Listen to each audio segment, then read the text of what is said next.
Shalom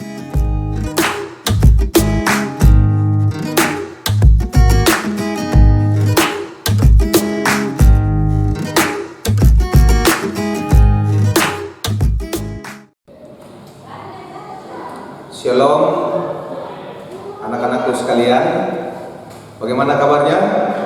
Ya, Pak Guru selalu berharap semoga kita selalu dalam keadaan sehat, ya, untuk mengikuti proses belajar mengajar sekalipun kita masih belajar di rumah.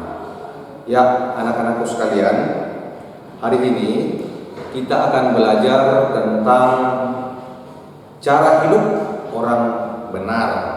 Bagaimana sih hidup sebagai orang yang benar di hadapan Tuhan? Ini bab 9, bab terakhir untuk materi kita di semester 1. Ya, tapi sebelum kita masuk dalam materi, seperti biasa minta pertolongan kepada Tuhan supaya kita selalu dijaga dan dipelihara. Anak-anakku, mari kita berdoa. Terpujilah Engkau Bapa yang baik, karena kasih-Mu kami boleh berjumpa kembali pada saat ini untuk belajar akan firman-Mu. Kiranya firman-Mu yang akan kami pelajari boleh kami pahami dengan baik. Ini doa kami Tuhan, di dalam Yesus Kristus kami berdoa. Amin. Ya. Nah, sebelum kita memulai pelajaran, anak-anakku seperti biasa jangan lupa menyediakan Alkitab, kemudian buku paket sebagai pedoman kita untuk belajar. Cara hidup orang beriman. Ada sebuah cerita di buku paket kita halaman 58. Ya, ada kisahnya si Trisna, tapi nanti anak-anakku baca sendiri. Bagaimana Trisna melakukan kesalahan. Nah, ini akan kita bahas untuk materi hari ini. Yang pertama, bagian A, melakukan kehendak Allah. Ya. Melakukan kehendak Allah. Semua orang yang dikehendaki Allah telah tertulis di dalam kitab suci. Jadi segala sesuatu yang dikehendaki oleh Allah itu semua terdapat dalam Alkitab. Alkitab adalah firman Tuhan yang menjadi landasan, ya, menjadi dasar, menjadi pijakan kita, dan menjadi standar hidup untuk menjadi pedoman bagi setiap orang yang percaya. Jadi Alkitab itu sungguh luar biasa perannya dalam kehidupan kita. Ini menjadi dasar, ini menjadi landasan, ini menjadi pedoman untuk kita melangkah sebagai orang yang percaya kepada Tuhan. Nah, cara hidup orang benar itu berbeda dengan orang yang belum diselamatkan atau orang yang masih hidup dalam dosa. Ya. Nanti anak-anakku baca dalam kitab Galatia pasal 5 ayat 22 sampai 23. Di situ dijelaskan bagaimana cara hidup orang beriman dibandingkan dengan cara hidup orang yang belum diselamatkan. Ya, kemudian di bagian B, melepaskan keinginan daging. Apa yang dimaksud dengan melepaskan keinginan daging? Keinginan daging dalam bahasa Alkitab itu adalah keinginan diri sendiri, ya, keinginan jasmani. Nah, pada masa sekarang, anak-anakku sekalian, dan mungkin sering menjumpai, bahkan sering mendengar orang-orang masih hidup dalam keinginan daging atau kemauannya sendiri tanpa mengandalkan Tuhan untuk menjadi seorang yang sudah diselamatkan atau menjadi orang benar. Nah, pernahkah mengingat-ingat anak-anakku sekalian, kapan anak-anakku sekalian mulai melakukan yang namanya dosa?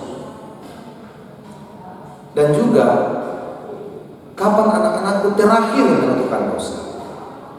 Ini mulai dari bab 1 sampai di bab 9 sekarang, hidup sebagai orang yang benar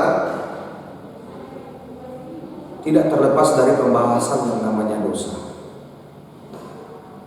Jadi sungguh bersukacitalah kita senantiasa diingatkan untuk tidak selalu berbuat dosa. Nah, kapan anak-anakku berbuat dosa dan kapan anak-anakku terakhir berbuat dosa?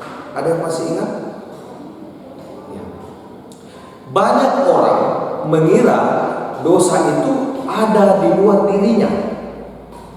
Ya. Sebenarnya dosa itu bisa tinggal dalam diri kita. Bisa tinggal dalam diri kita.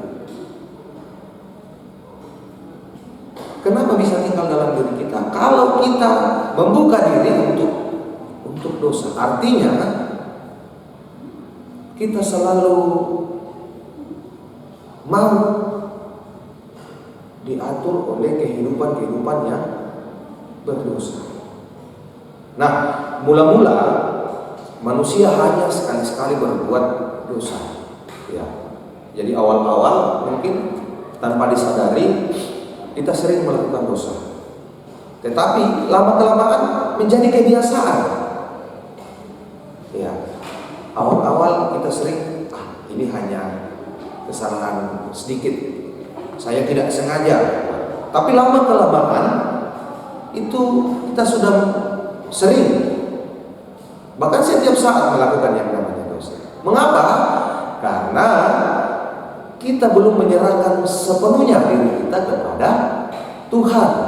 Kita belum menyerahkan hidup kita diatur oleh Tuhan. Mengapa? Karena itulah keinginan daging, itulah keinginan manusia.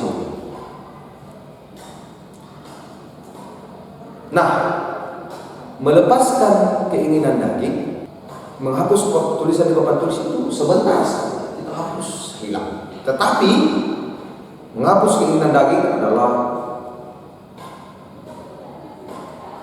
cara yang lama, perilaku yang sering, bahkan kalau misalnya masih sering kita buat, ini dan susah kita tinggalkan. Nah, keinginan daging adalah perbuatan dosa. Ini menurut Alkitab bahwa keinginan daging itu adalah perbuatan dosa, perbuatan yang melanggar perintah Allah. Apakah anak-anak masih mau? Nah, beberapa pembelajaran yang lalu kita sudah bahas bahwa kita sudah bertekad untuk meninggalkan dosa. Nah, keinginan daging itu berlawanan dengan keinginan roh. Ya, keinginan daging itu atau perbuatan pribadi kita itu berlawanan dengan apa yang Tuhan keinginan roh. Karena roh itu adalah kudus, suci. Nah, melepaskan keinginan daging itu berarti meninggalkan dosa. Nah, hanya Tuhan Yesus yang dapat melepaskan manusia dari dosa. Maka dari itu anak-anakku sekalian, kita betul-betul harus menyerahkan diri dan berserah, melepaskan keinginan daging, melepaskan keinginan manusiawi kita, supaya kita betul-betul menjadi umat ketebusan. Kita menjadi anak-anak pilihan. Nah, dengan cara apa kita melepaskan diri dari keinginan daging? Kuncinya adalah mendekatkan diri kepada Tuhan. Dengan cara apa? Banyak hal yang diajarkan dalam kitab suci, dalam Alkitab, cara-cara kita melepaskan keinginan daging kita. Yang pertama itu adalah berdoa. Berdoalah. Mari berdoa kepada Tuhan, mohon ampun kepadanya, minta pertolongan agar terlepas dari dosa. Sebab hidup dalam kebenaran mendatangkan sukacita dan berkat. Ini kuncinya. Kita harus rajin berdoa supaya kita terbebas dari belenggu dosa. Karena hidup dalam kebenaran itu mendatangkan sukacita dan berkat. Kemudian di bagian C, hidup untuk kekal. Ya, hidup untuk kekal. Nah, anak-anakku bisa perhatikan ada gambar seorang pelari. Dia adalah seorang pelari yang tidak sempurna atau memiliki kekurangan fisik, ya. Nah, pelari ini setiap harinya hanya tekun berlatih dan disiplin. Hanya karena usaha keras dan berserah kepada Tuhan, itulah yang membuahkan hasil. Ya, kalau diikuti kisah dari seorang pelari ini berapa kali menjuarai kejuaraan dunia. Ini kejuaraan dunia ya. Kenapa bisa? Karena dia tekun, dia disiplin, dan kuncinya adalah berserah kepada Tuhan. Menyerahkan seluruh kehidupannya kepada Tuhan. Sebelum latihan, dia datang berdoa kepada Tuhan. Minta pertolongan. Ya, minta hikmat. Maka dari itu usahanya tidak sia-sia. Nah, kemudian di bagian C ini dijelaskan bagaimana kita harus berserah. Hidup orang percaya itu tertuju pada keselamatan kekal. Ini sudah pasti. Jadi setiap orang yang percaya pasti diselamatkan. Bukan lagi pada hal-hal duniawi yang merugikan, tetapi tujuannya adalah kebahagiaan kekal. Nah, untuk itu orang percaya harus menjaga kekudusan hidup. Kita harus menjaga kekudusan itu. Nah, ini nanti anak-anak bisa bandingkan dalam pertama Timotius pasal 2 ayat 3 sampai 6. Ya. Bagaimana sebenarnya orang yang percaya itu menjaga hidupnya tetap kudus di hadapan Allah, tetap murni di hadapan Allah, karena hidup kudus itu mendatangkan sukacita dan berkat. Nah, kemudian di bagian D itu prioritas hidup. Jadi hidup benar adalah salah satu prioritas hidup. Nah, untuk bagian ini kita akan menggunakan beberapa media sebagai ilustrasi atau sebagai perumpamaan. Nah, beberapa banyak permintaan atau keinginan dalam hidup kita. Pasti banyak hal. Apa yang kita mau, apa yang kita inginkan. Anak-anakku sendiri pasti sering mengalami hal ini. Sering banyak kemauan, banyak keinginan. Nah, untuk di bagian D ini kita akan mengerjakan tugas supaya menjawab bahwa hidup benar itu adalah salah satu prioritas atau ada salah satu tujuan hidup. Yang pertama, tuliskan daftar keinginanmu pada selembar kertas. Silakan anak-anak menuliskan, boleh di selembar kertas atau kebiasaan kita mengerjakan tugas itu biasa dikerjakan di buku tugas. Silakan tulis sebanyak mungkin apa yang menjadi keinginan anak-anak sekalian. Kemudian yang berikut, beri warna merah. Ya. Boleh dikasih warna merah, boleh dilingkari keinginan yang menurut anak-anak sekalian paling utama. Apa keinginan yang paling utama? Kemudian yang ketiga, beri warna hijau, keinginan yang paling penting tetapi masih bisa ditunda. Nah, ini ada keinginan utama, berarti harus diselesaikan, ya, harus tercapai. Kemudian ada keinginan penting tetapi masih bisa ditunda, banyak. Ya, contohnya misalnya sepeda. Ini penting sebagai alat transportasi bagi anak-anak. Mungkin anak-anak tuh bisa, kalau misalnya kita bersekolah normal, anak-anakku dari rumah mungkin bisa menggunakan sepeda sebagai alat transportasi. Tapi ini bisa ditunda karena mungkin sekarang bisa ditunda karena lagi tidak belajar di sekolah. Nah, ini. Kemudian yang keempat, beri warna orange atau terserah anak-anakku sekalian, nanti tergantung kreativitas anak-anak sekalian. Keinginan yang kamu anggap tidak terlalu penting. Jadi ada keinginan tapi tidak terlalu penting. Ya. Kemudian yang terakhir, biarkan tidak berwarna keinginan yang kamu anggap memang ada keinginan yang memang tidak penting. Ya. Silakan anak-anakku berkreasi sendiri. Dari jawaban ini, dari kelima pertanyaan ini akan memunculkan jawaban yang utama. Bagaimana menjawab kebenaran atau hidup yang benar itu adalah prioritas atau prinsip hidup kita. Nah, silakan dikerjakan anak-anakku sekalian. Nah, demikianlah materi kita hari ini. Ya, ini adalah materi terakhir kita untuk semester 1. Sebentar lagi kita akan menghadapi penilaian akhir semester. Ya, kuncinya adalah belajar.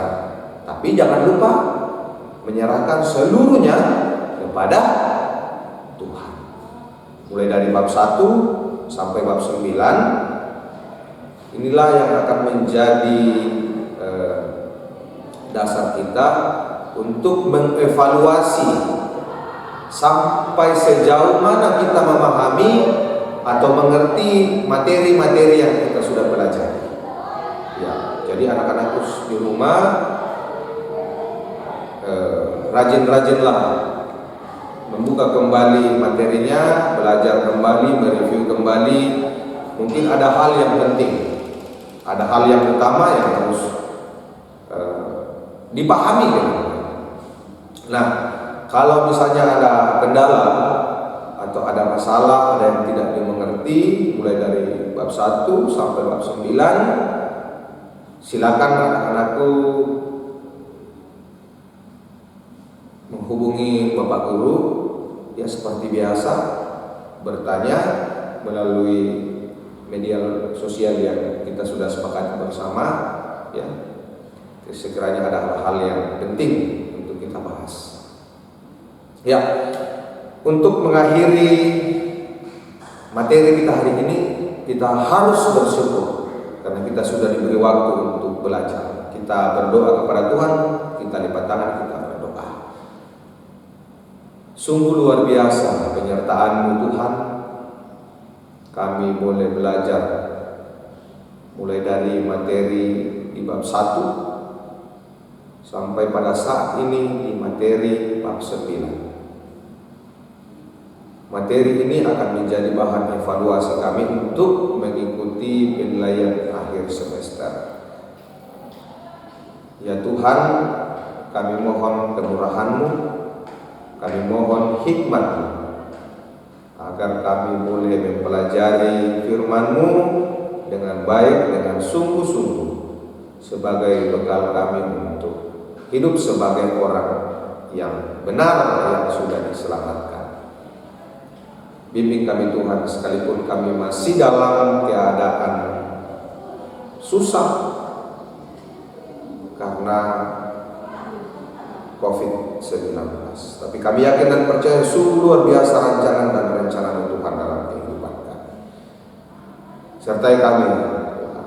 Ini doa kami, ini bersyukur kami. Dalam Kristus kami berdoa. Amin. Nah, anak-anakku, demikianlah pembelajaran kita hari ini. Tetap semangat. Tuhan Yesus memberkati. Shalom.